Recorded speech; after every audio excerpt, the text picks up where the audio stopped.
Good morning, students. I hope all of you are fine at your home. Today we will discuss the merits and demerits of cooperative society. Yesterday we have done types of cooperative society. I hope आपको वो topic अच्छे से clear हो गया होगा. अगर कोई भी प्रॉब्लम हो उस टॉपिक में तो नीचे कमेंट बॉक्स पे राइट कर देना. तो चलते हैं हमारे आज के टॉपिक पे. देखो क्या क्या एडवांटेज होंगे कोऑपरेटिव सोसाइटी के और क्या क्या डिसएडवांटेज होंगे कोऑपरेटिव सोसाइटी के. पहला आता है हमारा इजी फॉर्मेशन, यानी कि कोऑपरेटिव सोसाइटी को फॉर्म करना बहुत ज्यादा इजी है. ठीक है, कोई भी 10 मेंबर्स इजीली कोऑपरेटिव सोसाइटी को क्या कर सकते हैं, फॉर्म कर सकते हैं. उनको बस अपनी सोसाइटी को क्या कराना पड़ेगा, रजिस्टर कराना पड़ेगा. सेकंड वन आता है हमारा लिमिटेड लायबिलिटी. कोऑपरेटिव सोसाइटी में जो लायबिलिटी होती है, जितने भी मेंबर्स की जो लायबिलिटी होती है वो लिमिटेड होती है. जैसे कि मैंने आपको फीचर्स में बताया था. देखो लिमिटेड कैसे, जितना उन्होंने पैसा लगा रखा है अगर कल को लॉस हो जाता है इस सोसाइटी को तो उतना ही उन्हें देना पड़ेगा.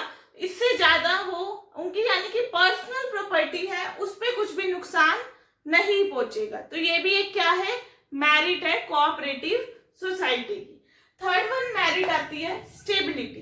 कोऑपरेटिव सोसाइटी में क्या है, स्टेबिलिटी है, यानी कि कोऑपरेटिव सोसाइटी हमारी चलती ही जाएगी. अगर 10 मेंबर में से मतलब किसी की भी डेथ हो जाती है या बैंकरप्सी हो जाता है, दिवालिया हो जाता है कोई एक मेंबर, तो कोऑपरेटिव सोसाइटी को कोई भी इफेक्ट नहीं पड़ेगा. वो सोसाइटी हमारी कॉन्टिन्यूसली क्या होती रहेगी, रन होती चली जाएगी. ठीक है. नेक्स्ट आता है हमारा डेमोक्रेटिक मैनेजमेंट. कोऑपरेटिव सोसाइटी में जो मैनेजमेंट होती है वो डेमोक्रेटिक होती है. जैसे मैंने आपको बताया था, देखो कोऑपरेटिव सोसाइटी में इक्वालिटी होता है वोटिंग राइट का. 1 मेंबर 1 वोट कर सकता है. ठीक है. तो देखो यहाँ पर कोई हमारा क्या है, यहाँ पर ऐसा नहीं है उस मेंबर ने इतना पैसा लगाया तो वो 2 वोट करेगा, उसने एक थोड़ा लगाया तो उसको वोट करने का राइट ही नहीं है. तो हर एक मेंबर को इक्वालिटी है वोटिंग राइट में. और यहाँ पर देखो कोई प्रॉक्सी भी हमारा अलाउड नहीं होता. अब आप कहोगे ये प्रॉक्सी क्या होता है.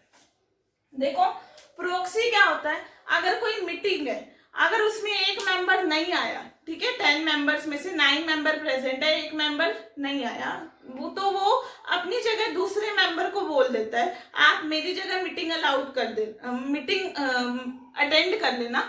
तो वो पर्सन जो मीटिंग अटेंड करता है उनकी प्लेस पे, तो उसको हम बोलते हैं प्रॉक्सी. तो यहाँ पर कोई प्रॉक्सी भी अलाउड नहीं है. तो यहाँ पर क्या है, हमारी डेमोक्रेटिक क्या है, मैनेजमेंट होती है. ठीक है. नेक्स्ट आता है हमारा टैक्स एडवांटेज. कोऑपरेटिव सोसाइटी में हमें टैक्स का भी ज्यादा से ज्यादा क्या होता है, एडवांटेज होता है. टैक्स का एडवांटेज कैसा होता है, जो भी कोऑपरेटिव सोसाइटी के मेंबर इनकम अर्न करते हैं उन्हें छूट मिली हुई है कि भी उन पे कोई भी इनकम टैक्स नहीं लगाया जाएगा. जो कोऑपरेटिव सोसाइटी को रजिस्टर कराते हैं वो स्टैंप ड्यूटी होती है, उन पे भी क्या कोई टैक्स नहीं लगता उनका. तो यहाँ पर उनको टैक्स का बहुत ज्यादा क्या मिल जाता है, बेनिफिट मिल जाता है.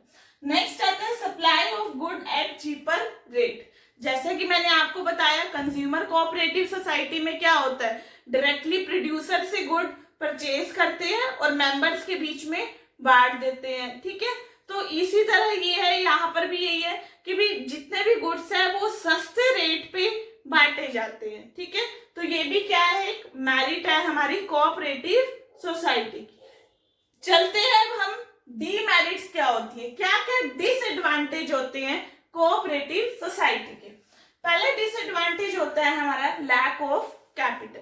लैक ऑफ कैपिटल मतलब कोऑपरेटिव सोसाइटी में जितने भी मेंबर्स होते हैं वो इकोनॉमिकली पुअर होते हैं. ठीक है. वो एक लिमिटेड छोटी सी जगह में रह रहे होते हैं, तो उनके पास इतना पैसा नहीं होता कि भी कोऑपरेटिव सोसाइटी में ज्यादा से ज्यादा इन्वेस्टमेंट कर सके. ठीक है. तो ये क्या बन जाएगी, एक डीमेरिट बन जाएगी उसकी. सेकंड डीमेरिट आती है इनकॉम्पिटेंट मैनेजमेंट. देखो कोऑपरेटिव सोसाइटी में जो मेंबर्स होते हैं उनको मैनेजमेंट की बिल्कुल भी नॉलेज नहीं होती. ठीक है. उनको मैनेजमेंट की बिल्कुल नॉलेज की भी किस तरह डिसीजन लेना है, किस तरह प्लानिंग करनी है, किस तरह हमें आगे प्रोडक्ट बेचना है, उनको इसकी नॉलेज इतनी ज्यादा नहीं होती, जिससे डिसीजन कभी कभार गलत लिए जाते हैं, ठीक है, जिससे सोसाइटी पे क्या पड़ जाता है, नेगेटिव इफेक्ट पड़ जाता है। नेक्स्ट आता है हमारा पॉलिटिकल इंटरफेरेंस। देखो कोऑपरेटिव सोसाइटी में गवर्नमेंट भी कुछ ना कुछ मनी क्या करती है, इन्वेस्ट करती है, गवर्नमेंट भी कुछ ना कुछ पैसे लगाती है कोऑपरेटिव सोसाइटी में। अब गवर्नमेंट ने भी लगाया है तो गवर्नमेंट का भी इंटरफेरेंस क्या होगा, ज्यादा से ज्यादा होगा। वो बार बार उनके अकाउंट्स चेक करती रहती है, बार बार उनकी पॉलिसीज चेक करती रहती है। तो पॉलिटिकल इंटरफेरेंस कोऑपरेटिव सोसाइटी में क्या होता है, ज्यादा से ज्यादा होता है।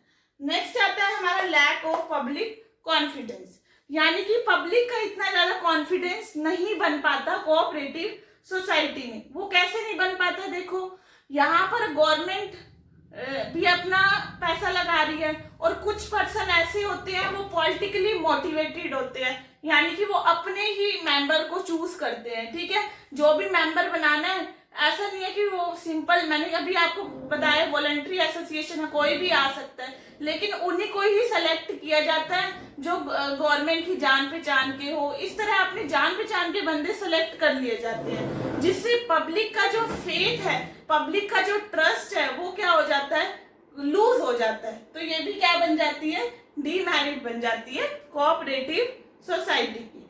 नेक्स्ट आती है हमारी लैक ऑफ सीक्रेसी। यहाँ पर कोऑपरेटिव सोसाइटी में सीक्रेसी कम से कम होती है।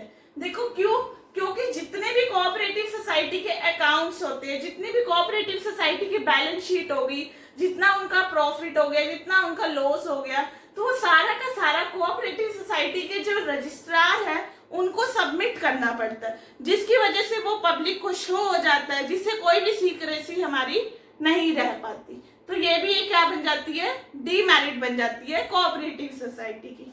तो ये था हमारा आज का topic, merits and demerits of cooperative society. I hope आपको ये टॉपिक अच्छे से क्लियर हो गया होगा। ये चैप्टर हमारा कंप्लीट हो चुका है। Okay, thank you everyone.